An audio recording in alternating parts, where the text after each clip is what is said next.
Welcome to shorthand Gurukul. Dictation number 2 mix matter है।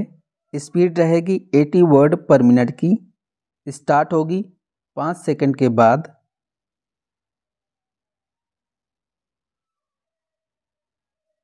Start.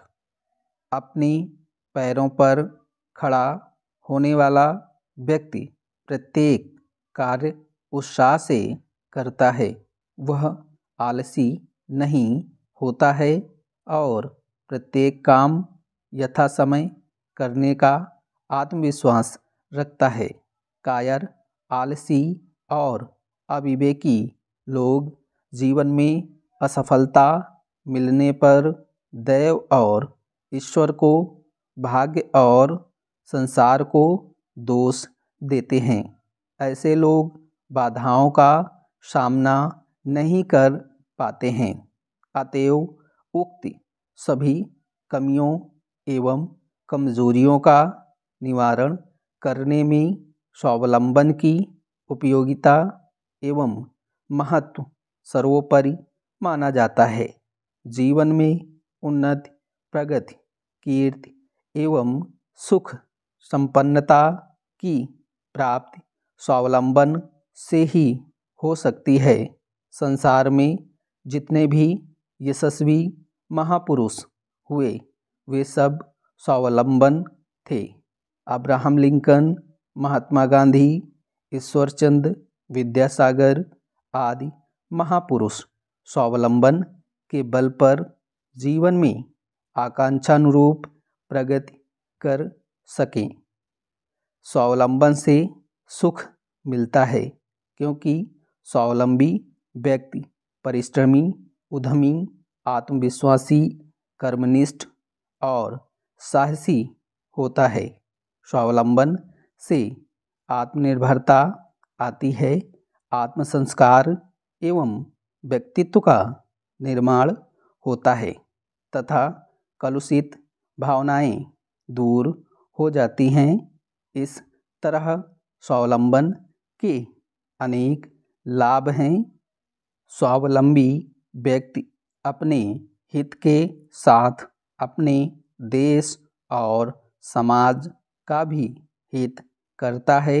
वह अपने आचरण से दूसरों को भी स्वावलंबन एवं आत्मनिर्भरता की प्रेरणा देता है। स्वावलंबन की भावना का प्रसार होने से ही हमारा देश स्वतंत्र हुआ और अल्प समय में विकासशील देशों में अग्रणी बन गया। गांधी जी ने स्वदेशी का आंदोलन चलाया था जिसका परिणाम हमारे सामने सुखदायी रहा। आज स्वावलंबन के सहारे ही हमारा सामाजिक जीवन खुशहाल है और भारत राष्ट्र अनेक क्षेत्रों में शक्तिशाली राष्ट्रों की श्रेणी में आ गया है।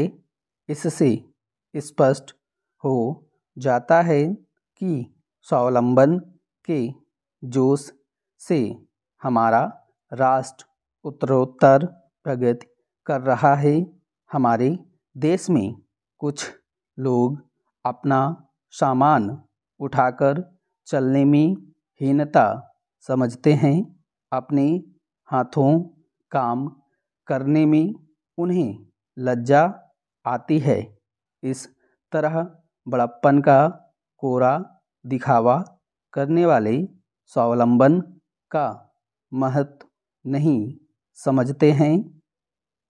स्वावलंबन का ऐसा गुण है जिसके सामने धन दौलत की आवश्यकता नहीं रहती। इस भौतिक जीवन में सफलता प्राप्त करने की सबसे बड़ी शक्ति स्वावलंबन ही है। यह प्रतिकूल परिस्थितियों में आगे बढ़ने की क्षमता देता है। पराधीनता का विरोध कर प्रमुखापेक्षी नहीं बनाता है। आत्मविश्वास एवं धैर्य जगाता है और उज्जवल भविष्य के निर्माण की ललक पैदा करता है। इस तरह जीवन में स्वावलंबन का विशेष महत्व है। जीवन में स्वावलंबन ऐसा संबल है जिससे व्यक्ति प्रगति पथ पर बढ़ सकता है। हमारा मुख बंद करने का यह सिलसिला हमारे साथ किशोरा अवस्था में भी हो सकता है, जब हम में से ज़्यादातर लोग अलग अलग व्यक्तित्वों को उतनी ही तेज़ी से आजमाते हैं जितनी तेज़ी से कपड़ों के स्टोर में कपड़ों को। अगर हमें किसी बेतुके व्यक्तित्व के साथ प्रयोग करते हुए पकड़ लिया जाए तो इसके भयंकर अप्रत्यक्ष परिणाम हो सकते हैं।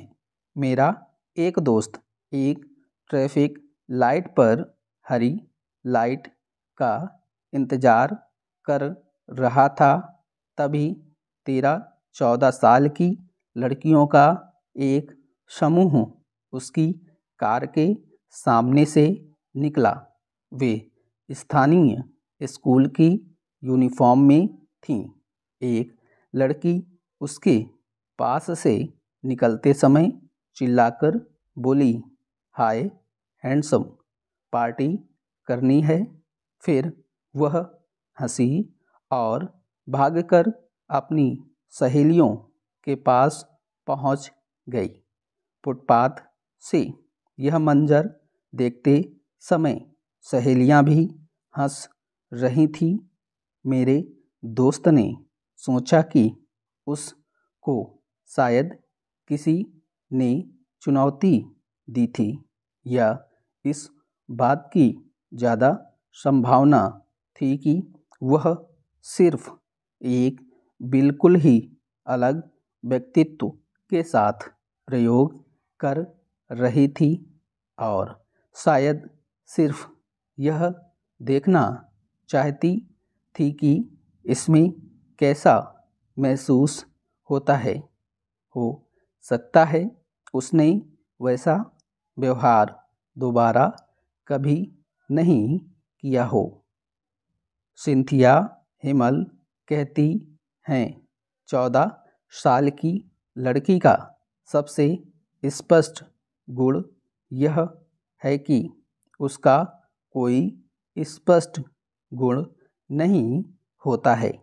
वे सभी एक सी बातें कहती और सोचती हैं।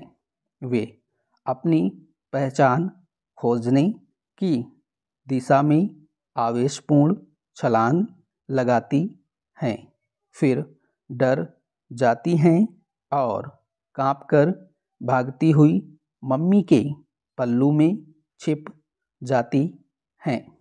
एक नीतिकार का यह कथन स्वावलंबन की एक झलक पर न्यौछावर कुबेर का कोष अक्षरशः सत्य है। स्वावलंबन का ऐसा गुण है जिसके सामने धन दौलत की आवश्यकता नहीं रहती। इस भौतिक जीवन में सफलता प्राप्त करने की सबसे बड़ी शक्ति स्वावलंबन ही है। यह प्रतिकूल परिस्थितियों में आगे बढ़ने की क्षमता देता है, पराधीनता का विरोध कर प्रमुखापेक्षी नहीं बनाता है, आत्मविश्वास एवं धैर्य जगाता है और उज्ज्वल भविष्य के निर्माण की ललक पैदा करता है। इस तरह जीवन में स्वावलंबन का विशेष महत्व है। जीवन में स्वावलंबन ऐसा संबल है जिससे व्यक्ति प्रगति पथ पर बढ़ सकता है। भारतीय संस्कृति में मंगलमय भावनाओं की प्रधानता रही है। इन भावनाओं की अभिव्यक्ति संस्कारों के अलावा अन्य कई रूपों में होती रही है। प्राचीन काल से ही भारतीय संस्कृति में अन्नदान, धनदान आदि के साथ कन्यादान भी प्रमुख माना जाता था। माता पिता अपनी सामर्थ्य के अनुसार कन्या को आभूषण, वस्त्र व आवश्यक वस्तुएं देते थे, जिससे उसे गृहस्थ जीवन शुरू करने में समुचित सहायता मिल जाती थी। स्टॉप।